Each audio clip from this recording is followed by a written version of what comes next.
اعوذ باللہ من الشیطان الرجیم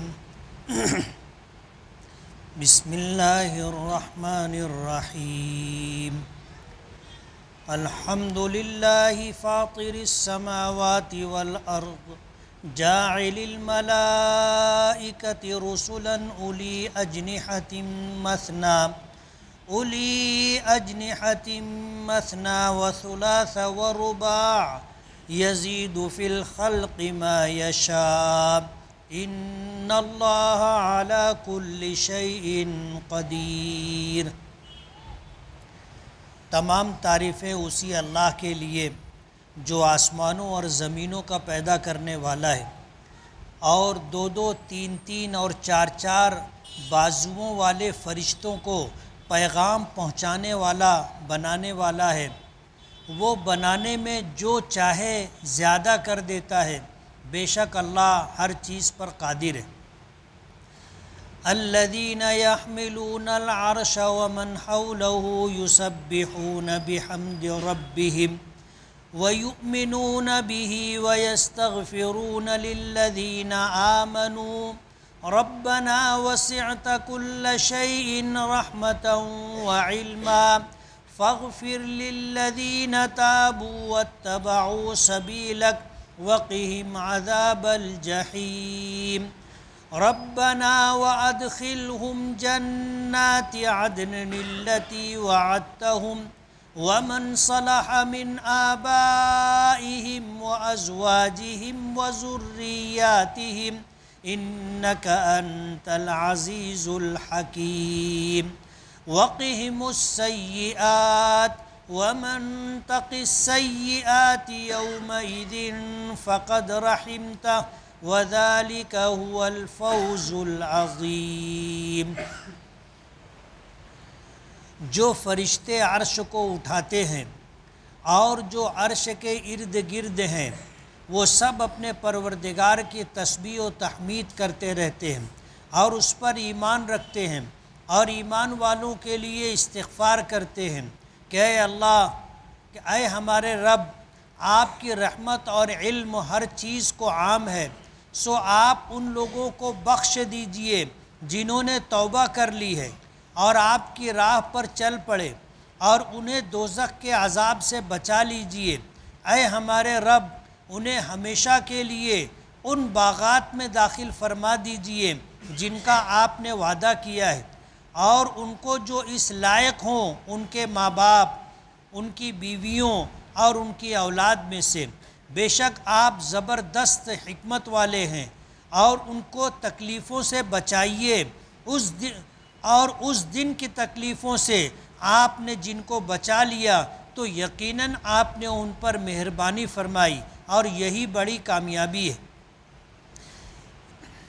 ان الذين قالوا ربنا الله ثم استقاموا تتنزل عليهم الملائكة ألا تخافوا ولا تحزنوا وأبشروا بالجنة التي كنتم توعدون نحن أولياؤكم في الحياة الدنيا وفي الآخرة وَلَكُمْ فِيهَا مَا تَشْتَهِي أَنفُسُكُمْ وَلَكُمْ فِيهَا مَا تَدَّعُونَ نُزُلًا مِّنْ غَفُورٍ رَّحِيمٍ۔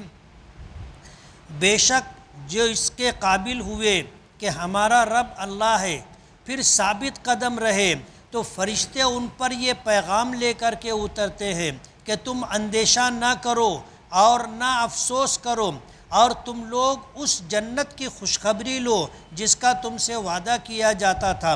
ہم دنیاوی زندگی میں تمہارے ساتھی رہے اور آخرت میں بھی ہیں، اور تم کو جنت میں وہ سب کچھ ملے گا جس کو تمہارا جی چاہے گا، اور جو تم مانگو گے وہ جنت میں موجود ہے۔ یہ غفور الرحیم کی طرف سے مہمان نوازی کے طور پر ہوگا۔ اذ يتلقى المتلقيان عن اليمين وعن الشمال قعيد ما يلفظ من قول الا لديه رقيب عتيد۔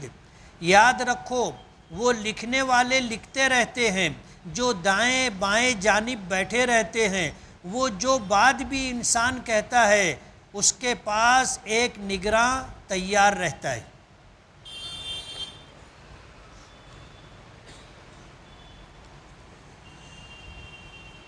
درس حدیث کے آغاز میں مسئلہ یہ تھا کہ حدیث کی بے شمار کتابیں، اللہ کے نبی صلی اللہ علیہ وسلم کے ارشادات بہت کچھ ہیں جو انسان کی ساری عملی زندگی کا احاطہ کرتے ہیں۔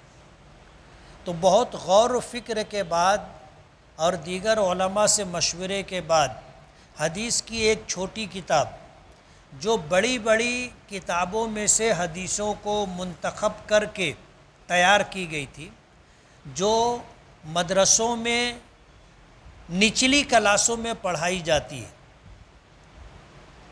عربی دوم، عربی سوم، عربی چہارم میں الگ الگ مدرسوں میں الگ الگ کلاس میں پڑھائی جاتی ہے، اس میں ناظم عمومی جمعیت علماء ہند حضرت مولانا محمد میاں رحمۃ اللہ علیہ نے یہ ذمہ داری لی تھی اور انہوں نے یہ کتاب مرتب کی۔ اس میں بیس بنایا قرآن کریم کی ایک آیت کو کہ لیس البر ان تولوا وجوہکم قبل المشرق والمغرب ولکن البر من آمن باللہ والیوم الآخر والملائکۃ، پوری آیت کہ نیکی صرف یہ نہیں ہے کہ تم مشرق اور مغرب کی طرف منہ کرو، جیسے ہم لوگ نماز میں مغرب کی طرف رخ کرتے، اس کی وجہ یہ ہے کہ ہم بیت اللہ سے جانب مشرق میں رہتے، اور وہ لوگ جو بیت اللہ کے جانب مغرب میں رہتے ہیں وہ نماز میں رخ مشرق کی طرف کرتے۔ اسی طرح جو لوگ جانب شمال میں رہتے ہیں وہ جنوب کی طرف رخ کرتے ہیں، اور جو جانب جنوب میں رہتے ہیں وہ شمال کی طرف رخ کرتے۔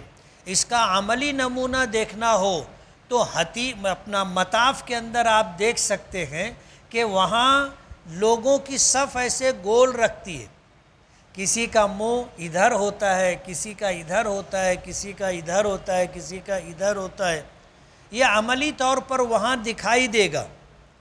اور اس کے بعد آپ مسجد حرام کے باہر آ جائیں گے تو یہی چیز آپ کو دور سے دکھائی دے گی کہ جو لوگ مشرق میں رہتے ہیں تو وہ مغرب کی طرف رخ کرتے ہیں، اور جو لوگ کعبے کے مغرب میں رہتے ہیں وہ مشرق کی طرف رخ کرتے ہیں۔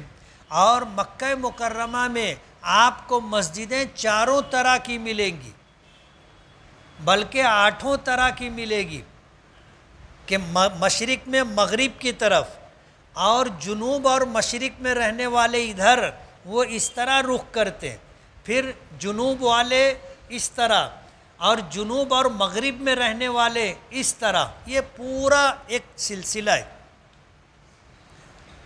اس کے علاوہ نیکی یہ بھی ہے کہ آدمی اللہ پر ایمان لائے، نیکی یہ بھی ہے کہ آخرت کے دن پر ایمان لائے۔ ان تینوں سے متعلق جو آیات و روایات تھیں ان کو پچھلے درس حدیث میں بیان کیا گیا۔ ان آج کی جو 4 آیتوں کی میں نے تلاوت کی ہے، اس میں اللہ پاک نے فرشتوں کے متعلق تذکرہ کیا ہے۔ اللہ تعالیٰ ہی جانتا ہے کہ اس دنیا میں اس نے کتنی مخلوقات پیدا کی، حتمی اور یقینی طور پر کوئی نہیں بتا سکتا کہ اللہ نے کتنی مخلوقات پیدا کی۔ زمانہ جیسے جیسے ترقی کرتا جا رہا ہے، اس کے علم میں اضافہ ہوتا جا رہا ہے، اس کی جانکاری اور معلومات بڑھتی جا رہی ہے، ویسے ویسے اس کی معلومات میں اضافہ ہو رہا ہے کہ یہ بھی ایک مخلوق ہے۔ پہلے لوگوں کو نہیں معلوم تھی، آج بتایا گیا، اس کی تصویریں لی گئی، اس کو وائرل کیا گیا تو لوگوں کو بھی معلوم ہوا۔ تو اللہ بہتر جانتا ہے کہ اس نے کتنی مخلوقات پیدا کی۔ بنیادی طور پر علماء نے لکھا ہے کہ اللہ نے جو مخلوقات پیدا کی ہیں وہ 3 طرح کی۔ ایک مخلوق تو وہ ہے جسے اللہ نے مٹی سے بنایا ہے، اس میں ہم انسان بھی ہیں اور انسانوں کے علاوہ بے شمار مخلوقات ہیں۔ دوسری مخلوقات وہ ہے جسے اللہ نے آگ سے پیدا کی ہے، وہ جنات و شیاطین ہیں، اللہ نے ان کو آگ سے بنایا ہے۔ تیسری مخلوق وہ ہے جسے اللہ نے نور سے بنایا ہے، یہ فرشتے، اور ہر ایک کی ضروریات اور تقاضے الگ الگ ہیں، ہر ایک کی ضروریات اور تقاضے الگ الگ ہیں۔ ہمیں مٹی سے بنایا گیا ہے، ہماری ساری ضرورتیں مٹی سے جڑی ہوئی ہیں، اور اللہ تعالیٰ نے ہماری ساری ضرورتوں کی چیزوں کو، ضرورتیں پوری کرنے والی اشیاء کو زمین میں رکھ دیا ہے۔ جو ہم کھاتے پیتے ہیں وہ زمین سے نکلتا ہے، گیہوں ہے، چاول ہے، دال ہے، مکئی ہے، جوار ہے، باجری ہے، سرسوں ہے، ہر قسم کی دال ہے، سب زمین سے نکلتی ہے۔ ہم جو پہنتے ہیں وہ ساری چیزیں زمین سے نکلتی ہیں، اس میں سوتی کپڑے کہو، پھر اس میں جو ہے ریشمی کپڑے کہو، پھر اس میں تم جو ہے پاپلین کہو، ٹیری کاٹ کہو، یا اور بھی جو کپڑے کی قسمیں آ چکی ہیں اور آگے جو آئیں گی وہ سب زمین سے۔ ہماری تعمیری ضرورت کا ہر سامان زمین سے ملتا ہے، اسٹیل ہے، لوہا ہے، پھر اینٹ ہے، پتھر ہے، اور مٹی اور پتھر سے بننے والی دیگر چیزیں جیسے سیمنٹ ہے، چونا ہے، یہ سب زمین سے نکلتا ہے۔ تو ہماری ساری ضرورت کی چیزیں حضرت آدم علیہ نبینا علیہ السلام سے لے کے آج تک اور ہمارے بعد قیامت تک جتنے انسان آئیں گے، سب کی ضرورت سے متعلق جتنی چیزیں ہیں اللہ نے زمین میں امانتاً رکھ دی ہیں، اور زمین کو اس بات کا مکلف کیا ہے کہ جتنی ضرورت ہوگی ہمارے حکم کے مطابق اتنی چیزیں باہر نکال دینا۔ جیسے ہمیں گیہوں ملتا ہے، وہی ملتا ہے جو باہر آیا۔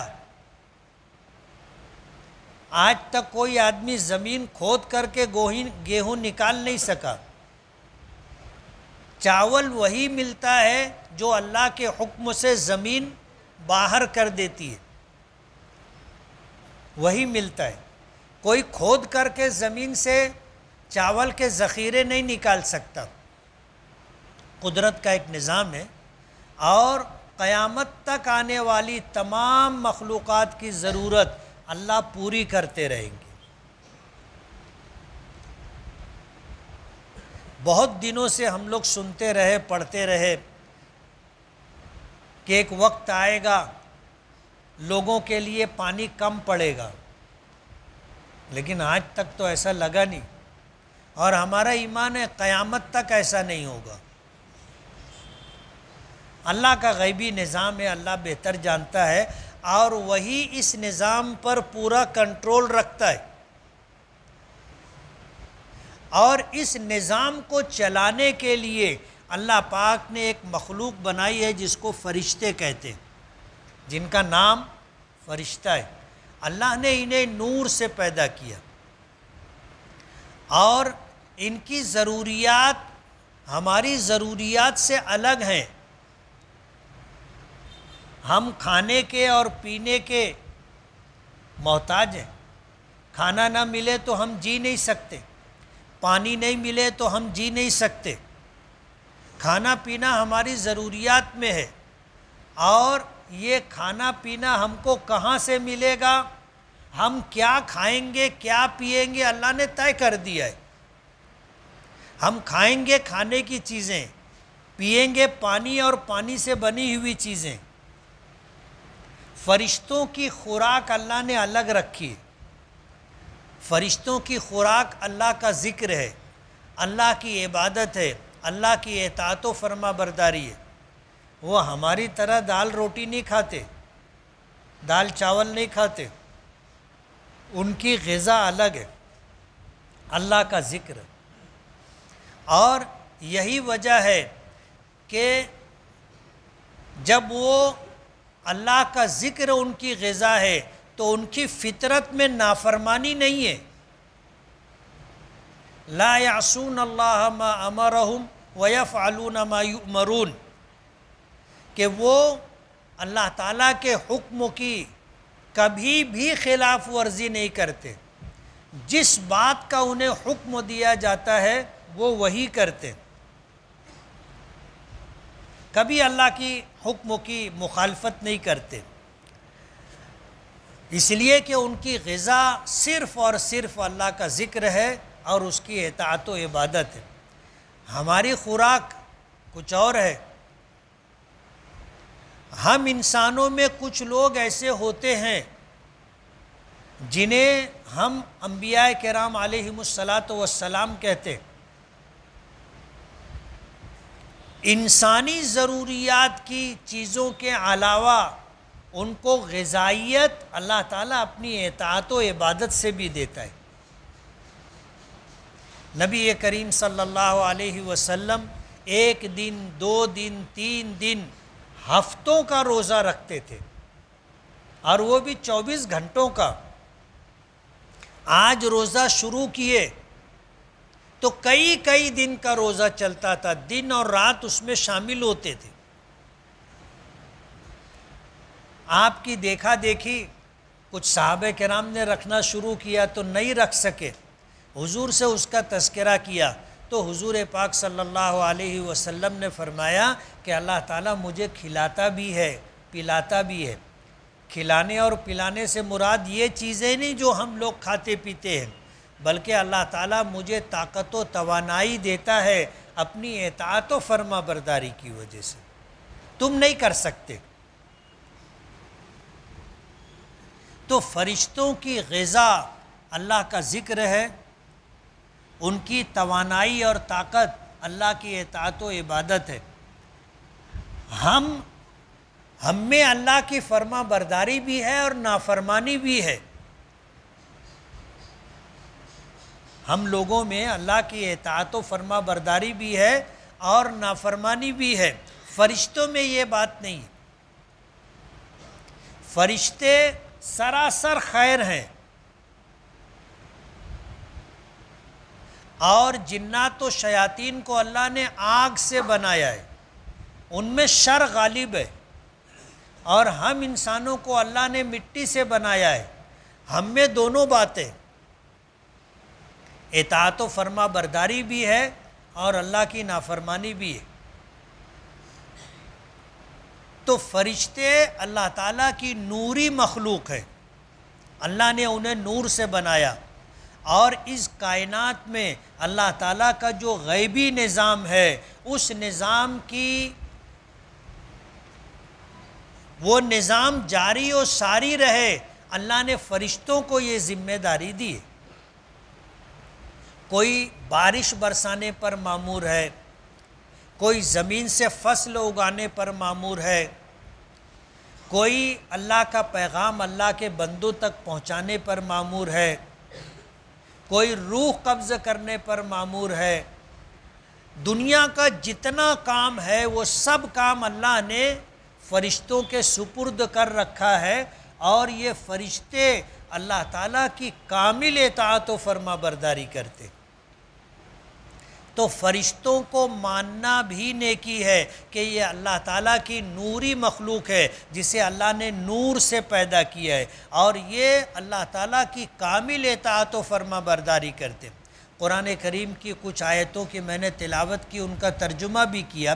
پہلی آیت میں جو بات ہے اس میں ان فرشتوں کے کاموں میں سے ایک کام یہ ذکر کیا گیا کہ یہ اللہ اور اس کے رسول پر ایمان رکھتے.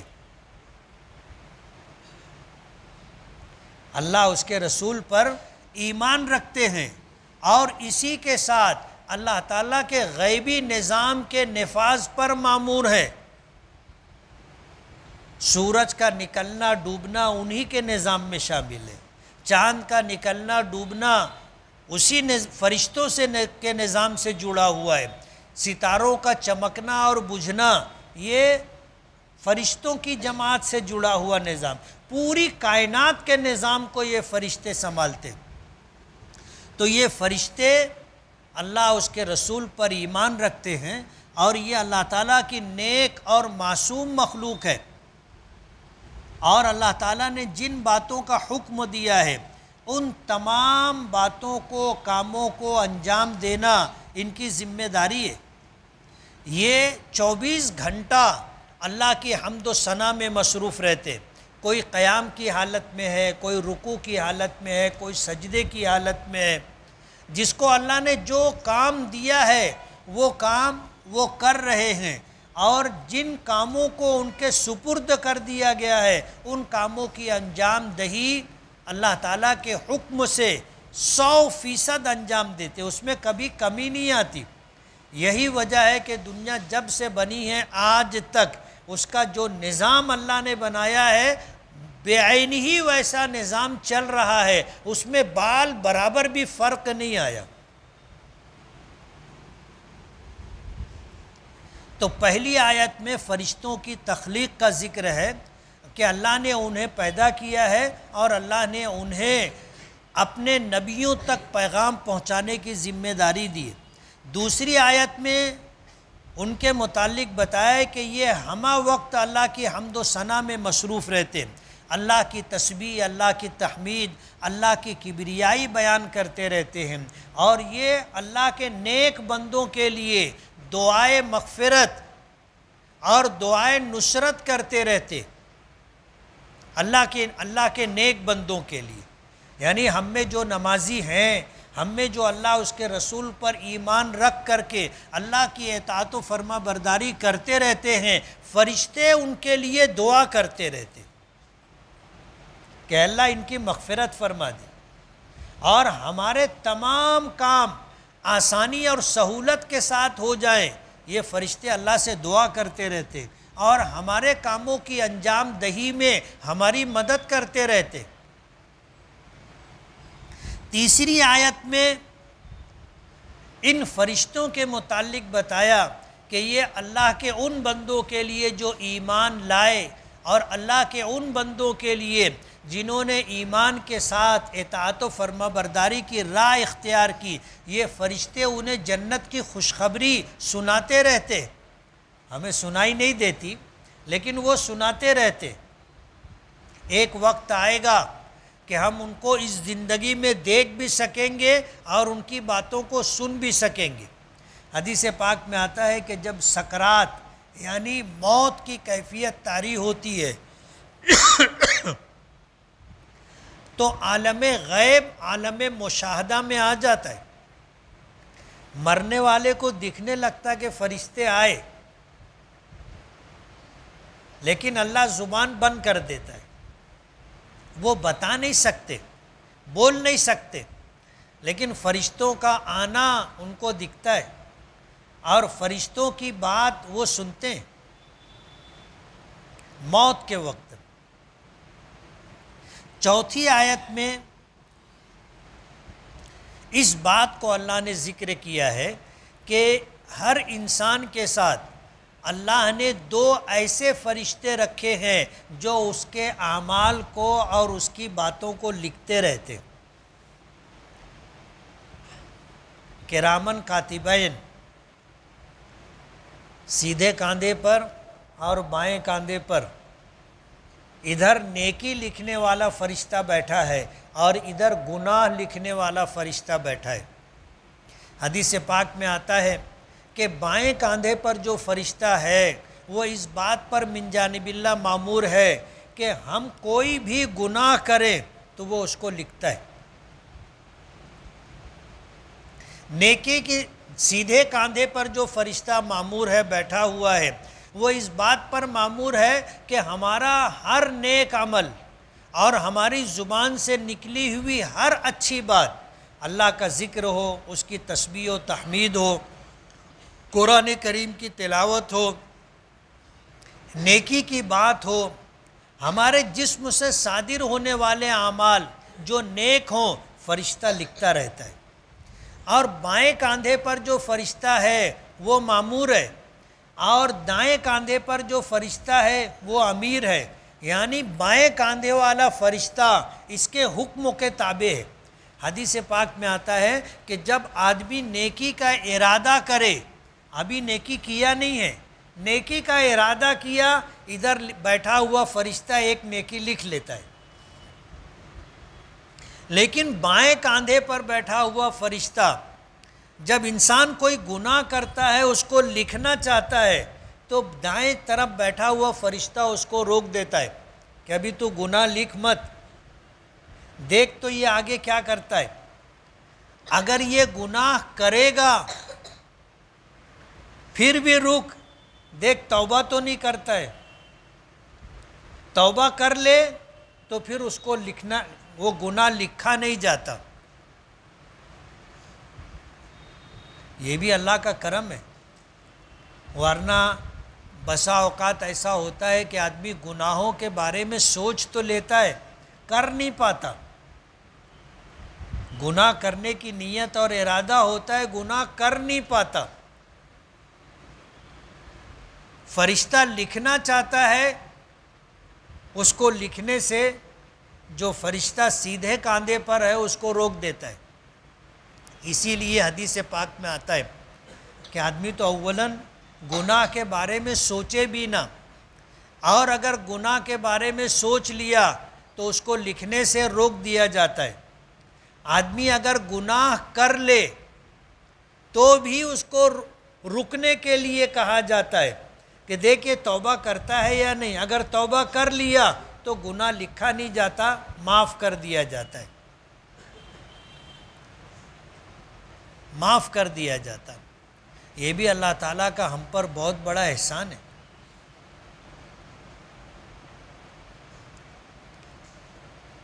تو دو فرشتے ایسے ہیں جو ساری زندگی ہمارے ساتھ رہتے ہیں اور ہماری نیکیوں کو اور گناہوں کو لکھتے رہتے ہیں۔ انہیں کرامن کاتبین کہا جاتا ہے۔ یہ ہمارے دائیں بائیں ہوتے ہیں۔ ما یلفظ من قول الا لدیہ رقیب عتید، ہم اپنی زبان سے جو بات نکالتے ہیں یہ نگراں فرشتے دائیں بائیں کاندھوں پر بیٹھے ہیں، سب سنتے رہتے ہیں۔ ہم نے زبان سے اچھی بات نکالی یا زبان سے خراب، غلط اور گناہ کی بات نکالی، فرشتے سنتے رہتے ہیں، دیکھتے رہتے ہیں۔ تو فرشتوں پر بھی ایمان رکھنا ضروری ہے۔ یہ بھی اللہ تعالیٰ کی مخلوق ہے اور نوری مخلوق ہے۔ قرآن کریم کی بہت ساری آیات ہیں جو فرشتوں سے متعلق ہیں۔ یہاں پر چار جگہوں کی آیتیں ذکر کی گئی تھی جس کا ترجمہ اور تشریح کی گئی۔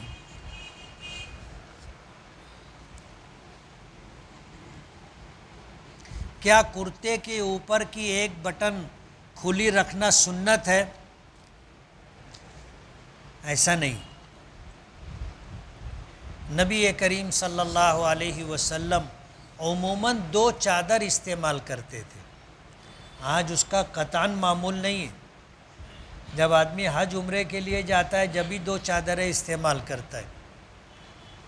حضور پاک صلی اللہ علیہ وسلم عام زندگی میں بھی حج عمرے کے علاوہ 2 چادر بھی استعمال کرتے تھے۔ اگرچہ آپ کو کرتا پاجامہ پسند تھا،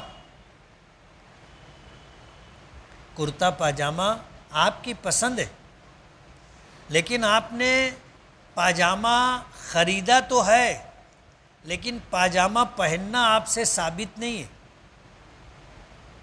آپ ہمیشہ لنگی پہنا کرتے تھے۔ آج لنگی پہننا معیوب سمجھا جاتا ہے۔ جو لوگ اپنے آپ کو مہذب سمجھتے ہیں وہ لنگی پہن کے گھر کے باہر نہیں نکلتے۔ مالیگاؤں میں تو پھر بھی لنگی پہننے والے لوگ مل جاتے ہیں کہ وہ گھر کے باہر بھی لنگی پہن کر کے گھومتے پھرتے رہتے ہیں، 24 گھنٹہ لنگی پہنے رہتے ہیں۔ دوسرے شہروں میں آپ کو نہیں ملیں گے۔ تو آپ کو کرتا پاجامہ پسند تھا، اور زمانہ اتنی ترقی نہیں کیا تھا جتنی آج ترقی کر لیا ہے. آج تو جو کپڑے ہمیں میسر ہیں ماضی میں بادشاہوں کو بھی نصیب نہیں تھے. آج دکان پر آپ چلے جاؤ کپڑوں کی بھرمار ملے گی. طرح طرح کے کپڑے الگ الگ کلر اور رنگوں میں ملیں گے. سردی کا الگ، گرمی کا الگ، بارش کا الگ.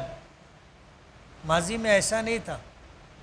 اس زمانے میں یہی کپاس تھی، کاٹن تھا، جس کو ہاتھ سے کاتا کرتے تھے اور پھر اس کو ہاتھ سے بنا کرتے تھے، وہی کپڑا تھا بس. اور حالات ایسے تھے کہ یہ بٹن لوگوں کو نصیب نہیں تھا.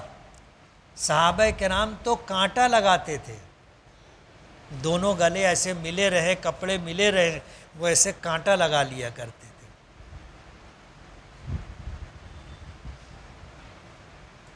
اسباب اور وسائل کی بہت کمی تھی، لیکن وہ اللہ کے شکر گزار بندے تھے. حضور پاک صلی اللہ علیہ وسلم کے متعلق جو بات پوچھی گئی کہ اوپر کی بٹن کھلی رکھتے تھے کیا، ایسا نہیں. انائزہ اس نام کا کیا مطلب ہے دیکھنا پڑے گا. ایک شخص اگر سجدے کی آیت پڑھے اور دوسرا شخص اس آیت کو سنے لیکن سجدہ نہ کرے تو کیا پڑھنے والے کو اس کا گناہ ملے گا؟ آیت سجدہ پڑھ کر کے اور آیت سجدہ سن کر کے سجدہ کرنا واجب ہے. قرآن کریم میں 14 آیتیں ایسی ہیں جنہیں آیت سجدہ میں شمار کیا گیا ہے. اگر پڑھنے والا ان کی تلاوت کرے تو پڑھنے والے پر سجدہ واجب ہے. اسے سجدہ تلاوت کہتے.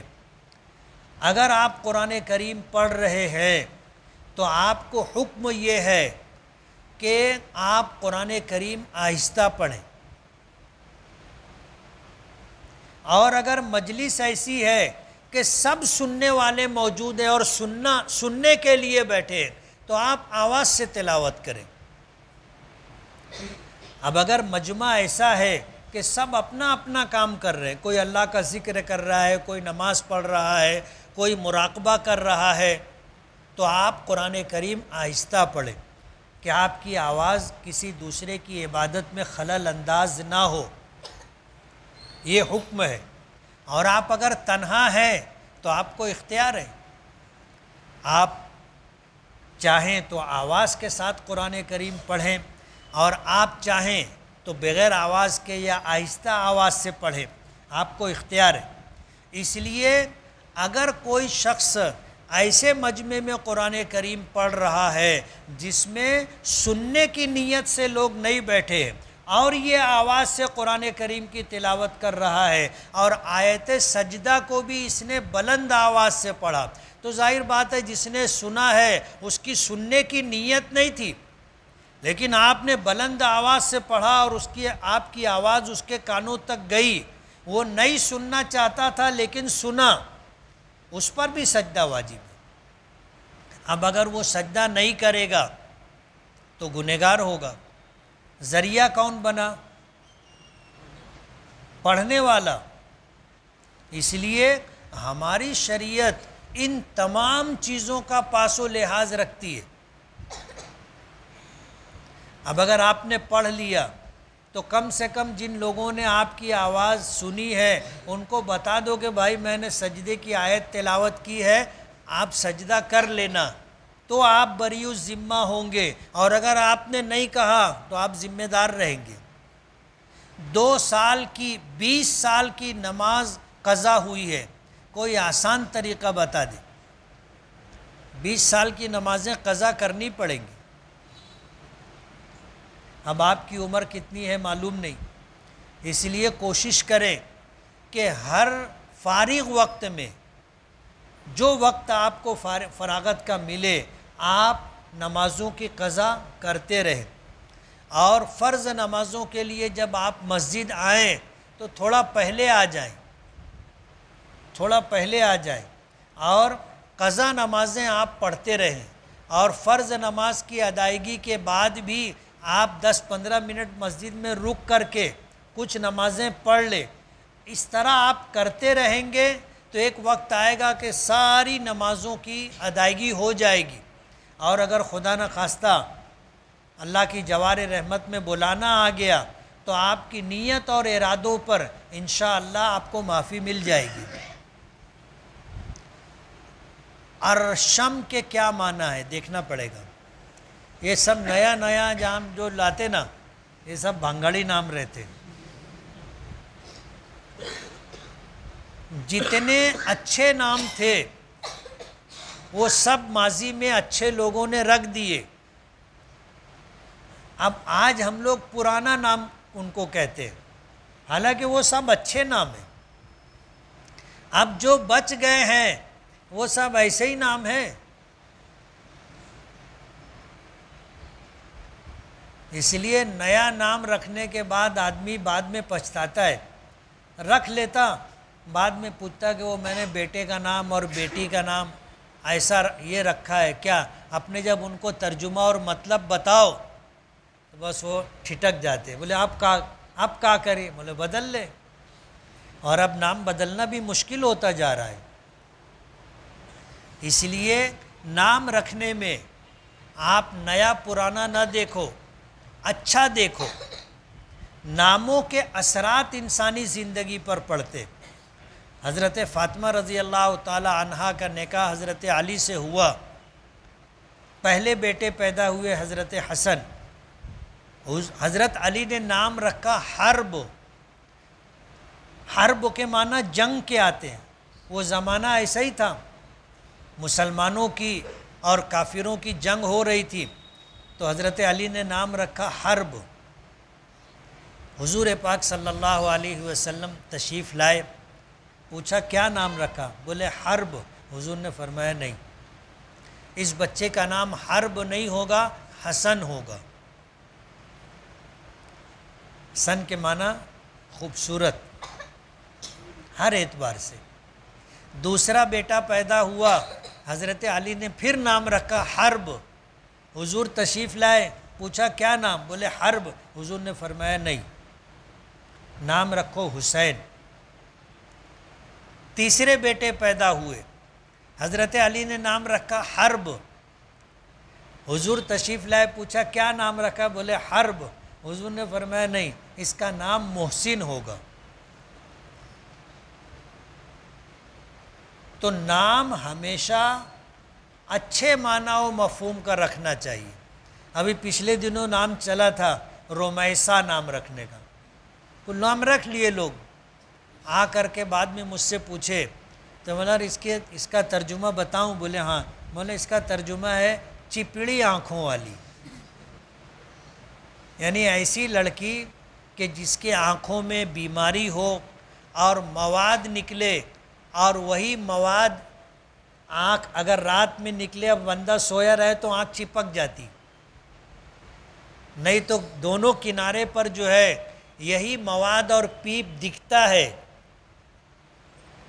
رومیسا کے معنی۔ اسی طرح لوگ نیا نام لاتے تو اس کے اسی طرح کے معنی ہوتے ہیں۔ مسجد کے امام کا رنگین کپڑا پہن کر کے امامت کرنا کیسا ہے؟ حضور بھی رنگین کپڑا پہنتے تھے، آپ نے رنگین چادر، رنگین کرتا پہنا ہے۔ امام بیچارہ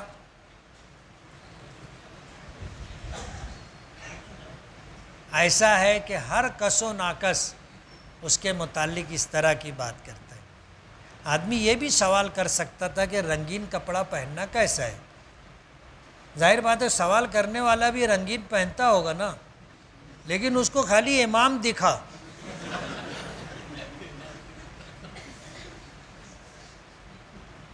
ہم لوگوں نے اپنے امام کو اتنا کمتر اور حقیر سمجھ رکھا ہے کہ اس طرح کی باتیں ہم لوگ امام کے متعلق پوچھتے، جبکہ یہود و نصارہ اپنے اماموں کو خدائی کے برابر درجہ دیتے۔ چرچ میں ہر اتوار کو یہ کرسچن لوگ جاتے ہیں، ہفتے بھر کے گناہوں کا تذکرہ پادری کے سامنے کرتے ہیں کہ میں نے چوری کی تھی، میں نے ڈکیتی کی تھی، میں نے جوا کھیلا، میں نے شراب پی، وہ بولتا ہے، یہ اس کے سر پہ ہاتھ رکھ کے بولتا ہے سب معاف۔ اب ظاہر بات ہے یہ گناہوں کا معاف کرنا اللہ کا کام ہے، لیکن انہوں نے اپنے پادری کو اتنا بلند تر مقام دیا ہے، اور ہم لوگ اپنے امام کو کیا سمجھتے ہیں آپ اس سوال سے اندازہ کر سکتے ہیں۔ بہت ساری بات بولنے کی ہے، لیکن آپ یہ سمجھ لیجئے کہ امامت مقام نبوت ہے، یعنی امامت کے لیے مصلی پر کھڑا ہونا یہ نبی کے کھڑے ہونے کی جگہ ہے، نبی کی موجودگی میں کوئی دوسرا امامت نہیں کر سکتا۔ اور ہم لوگ امام کو کیا سمجھتے ہیں ہم لوگ اندازہ کر لیں۔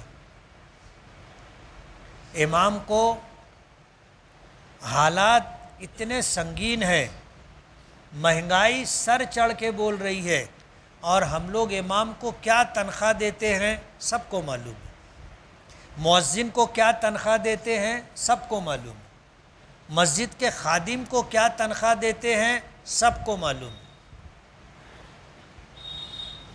ایک صاحب تھے، وہ امام صاحب کو آ کے کہنے لگے کہ میرے بیٹوں کے لیے دعا کرنا۔ کیا کرنا؟ میرے بیٹوں کے لیے دعا کرنا، ان کی روٹی روزی کے لیے۔ اور کہنے والے مسجد کے چیف ٹرسٹی تھے۔ کیا تھے؟ Chief trustee. تو امام صاحب نے دعا کی کہ اللہ ہماری مسجد کے چیف ٹرسٹی کے بچوں کو ایسی نوکری دے کہ ان کو وہ تنخواہ ملے جو مجھ کو ملتی ہے۔ ناراض ہو گئے، ناراض ہو گئے اور بہت ناراض ہوئے، بولے تم میرے بچوں کے لیے ان کی زندگی برباد کرنے کی دعا کر رہے ہیں۔ بولے اس میں کیا ہو گیا؟ تم مسجد کے چیف ٹرسٹی ہو، جو تنخواہ تم مجھے دیتے ہو، تو ظاہر بات ہے تمہارے لیے وہی تنخواہ جو ہے دینا تم کو اچھا لگتا ہے، تو میں نے تمہارے بچوں کے لیے بھی وہ دعا کی۔ آج اگر مالیگاؤں میں امام لوگ یہ دعا کرنے لگے تو مسجد کے ٹرسٹی لوگ ہاتھ دھو کے پیچھا اٹھا لیں گے، سمجھ رہے ہو؟ اور یہ بات میں اس لیے کہہ رہا ہوں کہ مسجد کے ذمہ داران تو جو تنخواہ دیتے ہیں، مصلیوں میں سے کوئی بھی مسجد کے امام مؤذن کو کبھی ہدیہ نہیں دیتا۔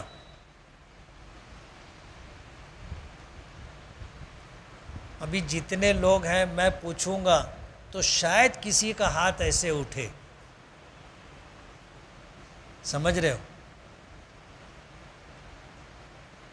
کوئی مسجد کے امام کو ہدیہ نہیں دیتا، کبھی کوئی تحفہ نہیں دیتا، مسجد کے خادموں کو، مسجد کے مؤذنوں کو کبھی کچھ نہیں دیا جاتا۔ بہت دکھ کی بات ہے۔ گاؤں کے امام لوگ کے پاس گاڑی ہے، آپ کیا چاہتے ہو کہ وہ گدھے پر آیا کریں؟ ظاہر بات ہے ان کی ضرورت ہے، اپنی ضرورت کا انتظام وہ کرتے ہیں۔ سوال یہ ہے کہ آپ ان کو کیا دیتے ہیں؟ آپ کسی امام کی کبھی مدد کرتے ہیں؟ سوال تو آدمی کرتا ہے۔ میں جب امامت شروع کیا تو سائیکل پہ آتا تھا، اور میری سائیکل کی جو رنگ تھی وہ اڑی اور کھڑی دونوں طریقے سے آؤٹ تھی، یعنی سائیکل ایسے چلتی تھی۔ میں چلایا ہوں وہ سائیکل۔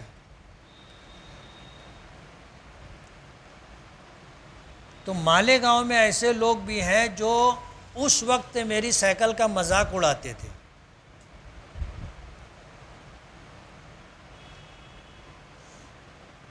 مجھ کو بہت اچھی طرح یاد ہے، مولانا عمر فاروق تھے، مدرسہ کلیت الطاہرات کے بانی ان کے والدین تھے، پھر جامعۃ الطیبات انہوں نے بنایا، انہوں نے ہونڈا لی تھی، مالیگاؤں کے لوگ ان کے پیچھے پڑ گئے تھے، امام ہے اور ہونڈا چلا رہا ہے۔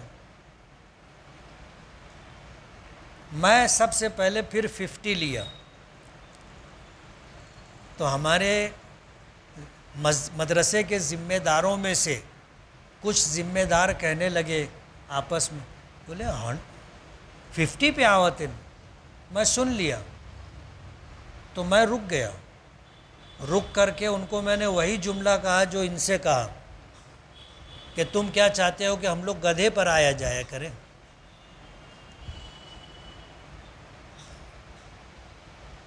یہ وہ سوچ ہے جو ہم اپنے اماموں کے متعلق رکھتے کہ ان کے پاس ہونڈا نہیں ہونی چاہیے، ان کے پاس کار نہیں ہونی چاہیے، ان کے پاس ایسی کوئی سواری نہیں ہونا چاہیے، یہ ہمیشہ محتاج رہے، غریب رہے، قلاش رہے۔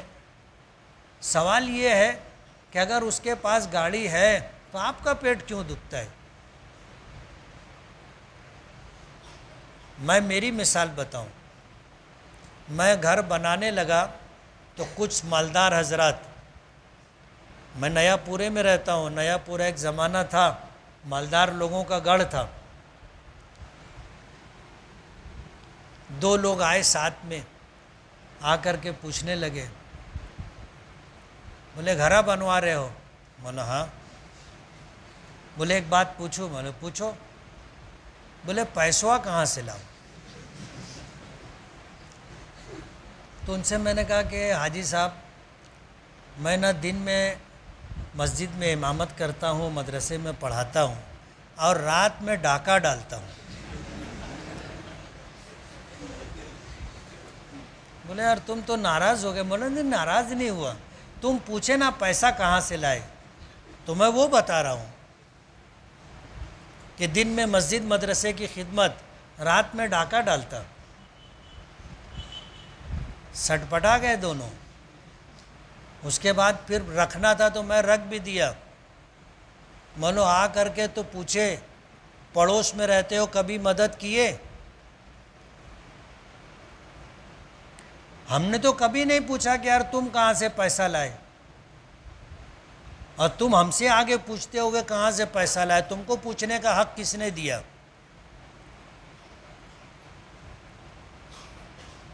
یہ ہماری سوچ ہے۔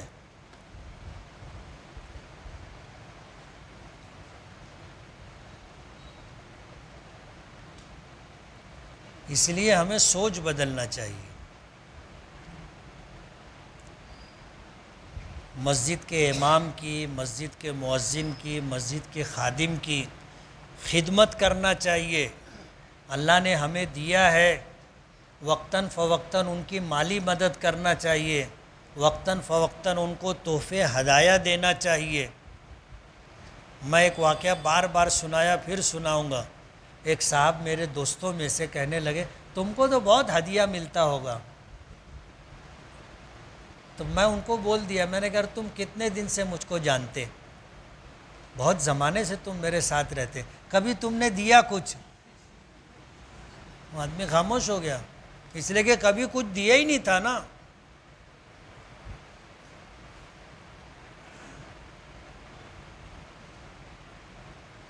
ماضی میں ایسا ہوتا تھا کہ جب اسلامی حکومتیں تھیں تو بادشاہان وقت کی طرف سے ائمہ اور مؤذنین، مسجد کے خادموں کو وظیفہ ملتا تھا، اور مسجد کی خدمت کی وجہ سے ان کو جائیداد ملتی تھی جس سے آمدنی ہوتی تھی اور ان کا گزر بسر ہوتا تھا۔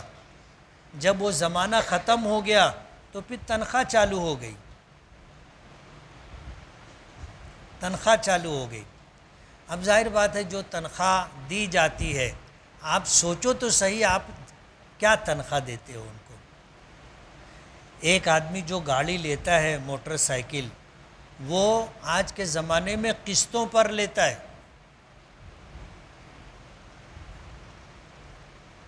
آج 1 ڈاؤن پیمنٹ جو دینا ہوتا ہے وہ دے کر کے پھر یہ ہوتا ہے کہ بھائی تم ہر مہینہ اتنا پیسہ دینا. وہ بیچارہ مکتب پڑھا کر کے ادھر ادھر سے پیسے کا انتظام کر کے وہ دیتا ہے، لیکن لوگوں کو دکھتا ہے کہ امام صاحب ہونڈا پہ آتے ہیں.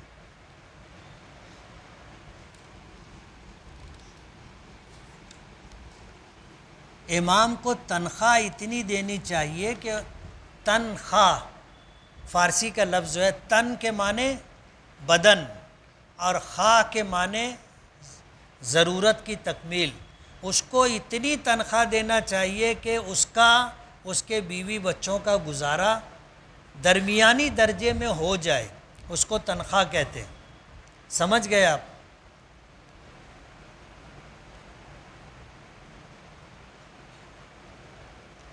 امام کو نکاح پڑھانے کی کتنی اجرت دینا چاہیے؟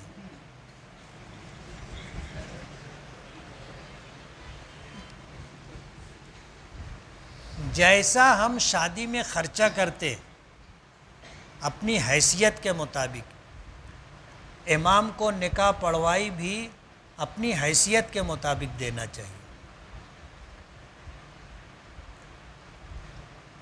شادی میں ہم 1,00,000 2,00,000 5,00,000 10,00,000 25,00,000 خرچہ کرتے ہیں، جس کی جیسی حیثیت ہوتی ہے. اور نکاح پڑھوائی کیا دیتے؟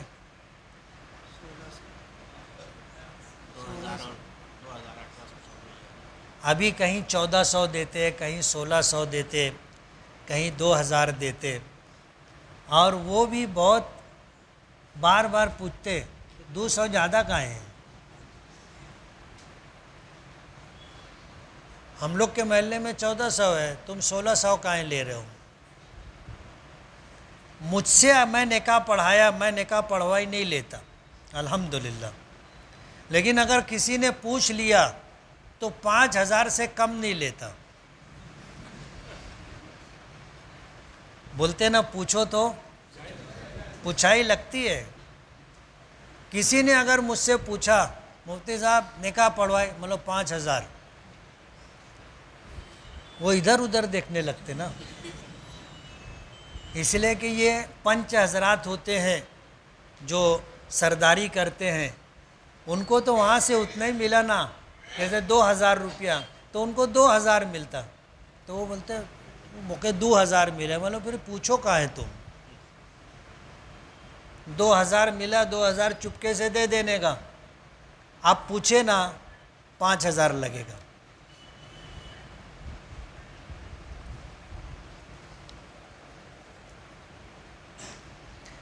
بہت سارے لوگ السلام علیکم کی جگہ سلام علیکم کہتے ہیں.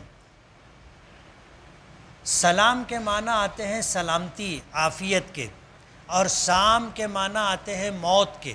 سلام علیکم کا مطلب یہ ہے کہ تم پر موت آئے.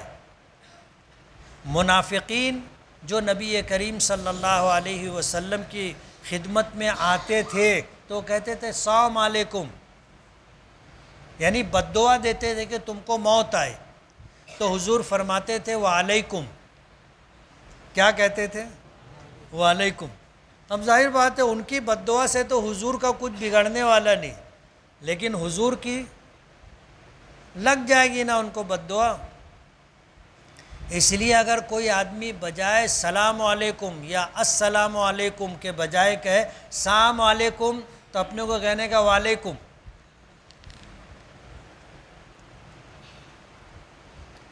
کیا حضور اکرم صلی اللہ علیہ وسلم نے ہندوستان کے لیے کوئی دعا کی ہے؟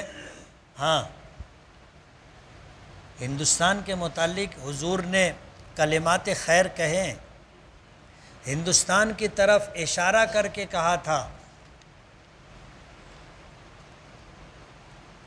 کہ مجھے اس طرف سے بھلائی اور خیر محسوس ہوتی ہے.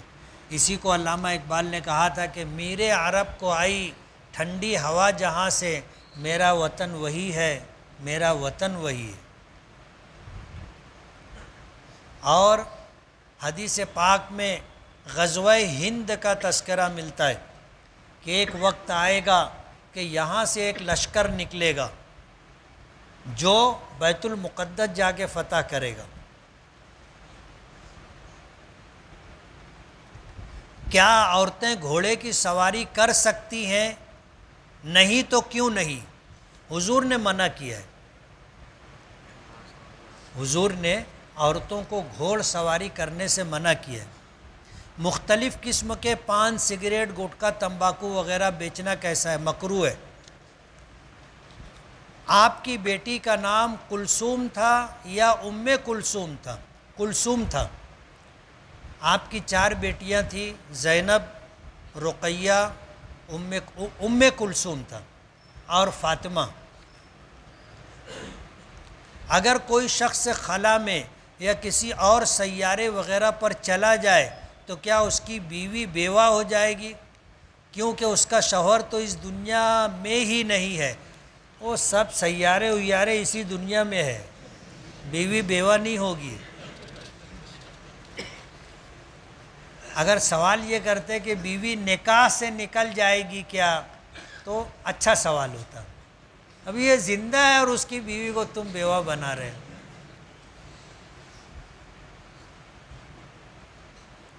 اگر کوئی فتویٰ دے کہ فلاں چیز جائز ہے مگر ہمارا دل نہیں مان رہا ہے تو اس وقت کیا کرنا چاہیے؟ دل کی ماننی چاہیے یا مفتی کی؟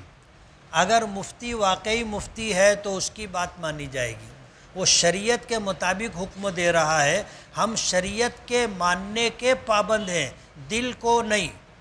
ہاں حضور نے یہ فرمایا کہ اگر کوئی تم کو بتانے والا نہیں ہے، کوئی بتانے والا نہیں ہے، اب کوئی کام، کوئی مرحلہ ایسا آ گیا کہ اب ہمیں شک ہے کہ جائز ہے یا ناجائز ہے، تو فرمایا استفت نفسک، اپنے دل سے پوچھ لے۔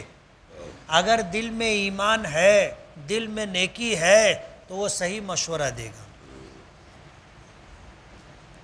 ریکارڈ کیا ہوا قرآن کریم سنتے وقت سجدہ تلاوت آ جائے تو سجدہ واجب ہوگا یا نہیں؟ سجدہ واجب نہیں ہوگا لیکن کر لینا چاہیے۔ اس لیے واجب نہیں ہوگا کہ یہ کوئی مکلف انسان نہیں پڑھ رہا ہے، بلکہ یہ وہ آواز ہے جو ریکارڈ کر لی گئی ہے۔ اب ظاہر بات ہے وہ ریکارڈ جو ہے، ریکارڈر کوئی آدمی تو ہے نہیں، اس لیے سجدہ واجب نہیں ہوگا لیکن کر لینا چاہیے۔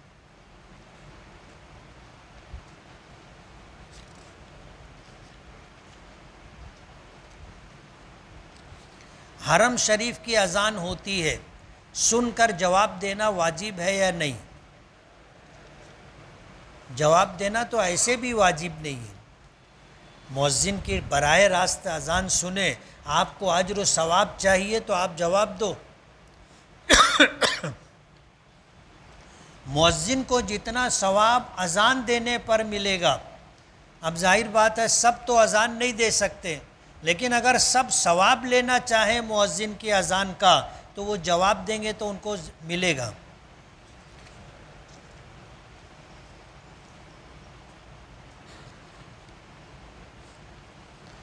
ہمارے پاس کوئی تحریر آتی ہے تو لکھا ہوتا ہے السلام علیکم، تو کیا پڑھنے کے بعد اس کا جواب دینا واجب ہوگا؟ جواب دینا ہے۔ تحریر آئی ہے، ہمیں کہنا چاہیے وعلیکم السلام، اور اگر ہمیں تحریر کا جواب تحریر میں نہیں دینا ہے تو کہیں گے وعلیکم السلام، اور اگر جواب تحریر میں دینا ہے تو وعلیکم السلام لکھ کر کے دیں گے۔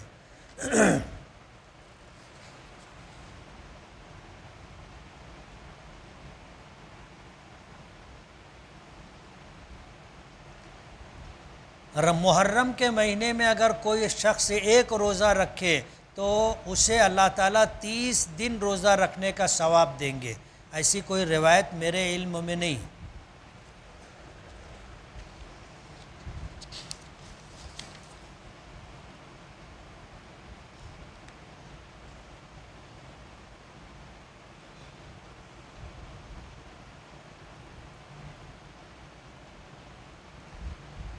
والد کو محبت کی نظر سے دیکھنے پر مقبول حج عمرہ یا مقبول حج یا مقبول عمرے کا ثواب 3 طرح کی باتیں سننے میں آتی ہے. کیا ہے؟ مقبول حج کے متعلق آتی ہے یہ بات.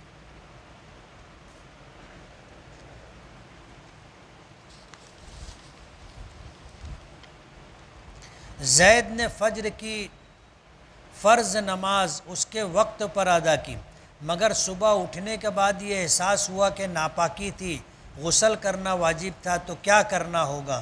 غسل کر کے پاکی حاصل کر کے نماز دہرانی پڑے گی.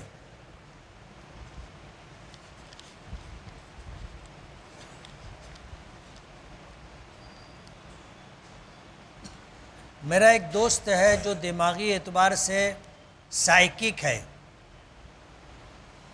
وہ گھر میں توڑ پھوڑ کرنے لگتا ہے، امی کو گالی دیتا ہے، بہنوں کو مارتا ہے. جب ٹھیک ہو جاتا ہے تو سب چیزیں بھول جاتا ہے. لڑکی والے اس کی شادی کی بات چل رہی ہے، لڑکی والے اس کے تعلق سے مجھ سے معلومات لے رہے ہیں، تو کیا صحیح بتانا درست رہے گا؟ صحیح بتا دینا چاہیے، ورنہ کسی بچی کی زندگی خراب ہو جائے گی. میری بیوی میری بات نہیں مانتی، کچھ تاکید کرو تو انکار کر دیتی ہے، نمازوں کی پابندی بھی نہیں کرتی، کیا کروں؟ سمجھاؤ. جب سمجھنے کے موڈ میں ہو، پیار محبت کا ماحول ہو تو سمجھاؤ. سمجھانا انشاءاللہ کارگر رہے گا. زخم پٹی کے بارے میں وضو اور غسل کے کیا مسائل ہیں؟ اگر زخم ہے اور زخم کے اوپر اگر ہم نے پٹی باندھی ہے تو یہ ایک مستقل مسئلہ ہے کہ ہم نے اس جگہ کو وضو کے طور پر پاک کر کے پٹی باندھی ہے یا ایسے ہی باندھ لیے.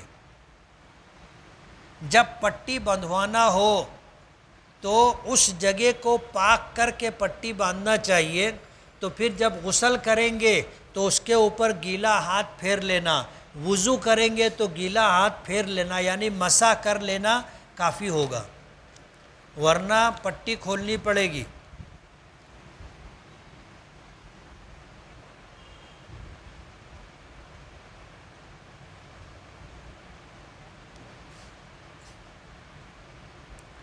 بیس 22 دن پہلے میری دکان پر ایک شخص کچھ رقم لا کر کے دیا.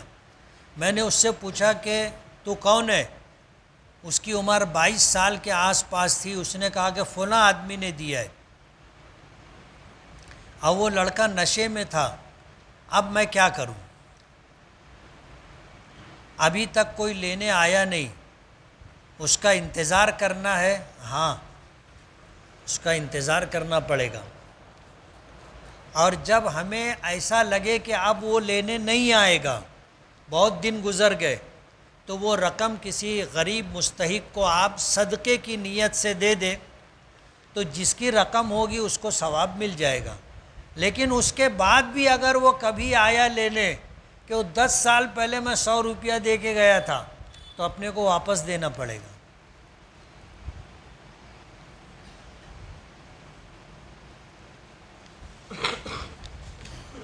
تو ڈھیر سوال لکھ کے لاتے کہ 11 بج رہا ہے.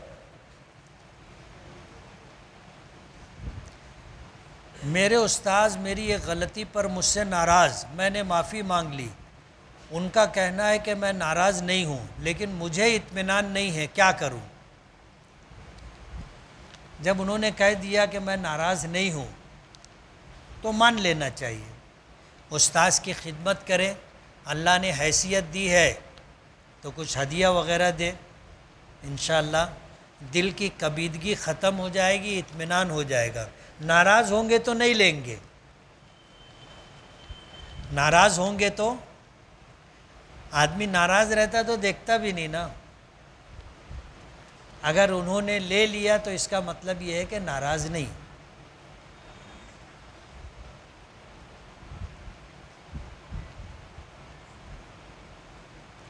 قرض لینے والا پیسہ واپس نہیں کر رہا ہے، کوئی عمل بتائیں. دعا کرو اللہ اس کو ہدایت دے. بسم اللہ الرحمن